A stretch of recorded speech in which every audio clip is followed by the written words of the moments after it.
ஹரி ஓம் மகா காளி.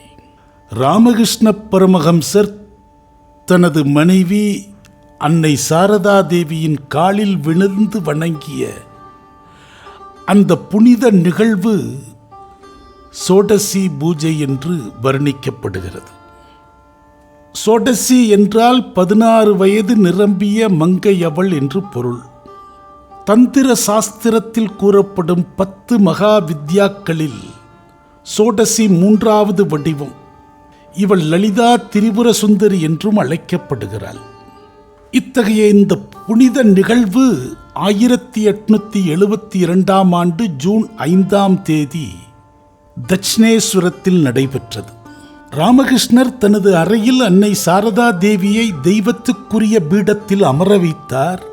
அவருக்கு மலர்கள் தூப தீபங்கள் காட்டி 16 வகையான உபசாரங்களுடன், அதாவது சோடச உபசாரம் பூஜை செய்தார். அந்த பூஜையின் முடிவில் ராமகிருஷ்ணர் தன்னிடம் இருந்த ஜபமாலை மற்றும் தனது பல ஆண்டுகால ஆன்மீக தவத்தின் பலன்கள் அனைத்தையும் அன்னை சாரதா தேவியின் பாதங்களில் சமர்ப்பித்து விழுந்து வணங்கினார். ஒரு கணவன் தனது மனைவியையே தெய்வமாக வழிபட்டது உலக வரலாற்றிலேயே ஒரு அபூர்வமான நிகழ்வாகும். இது பெண்மையின் உயர்ந்த நிலையை உலகுக்கு உணர்த்தியது. ராமகிருஷ்ணர் மேற்கொண்ட அனைத்து ஆன்மீக பயிற்சிகளும், அதாவது சாதனைகள் யாவும் இந்த பூஜையுடன் முழுமை பெற்றன. இந்த பூஜையின் மூலமாக சாரதா தேவி சாதாரண பெண் என்ற நிலையிலிருந்து தெய்வீக நிலைக்கு உயர்த்தப்பட்டார். இந்த வழிபாட்டின் இறுதியில் இருவருமே சமாதி நிலையை அடைந்தனர். இது அவர்களின் ஆன்மீக தாம்பத்தியத்தின் உச்சகட்டமாக கருதப்படுகிறது.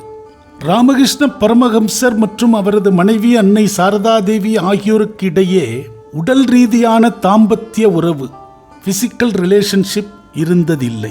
ராமகிருஷ்ணர் ஒரு துறவியாகவே சந்நியாசியாக வாழ்ந்ததால் திருமணமான பிறகும் தனது வாழ்நாள் முழுவதும் பிரம்மச்சரியத்தை கடைபிடித்தார். அன்னை சாரதா தேவியும் ஒரு கன்னி துறவியாகவே வாழ்ந்தார்.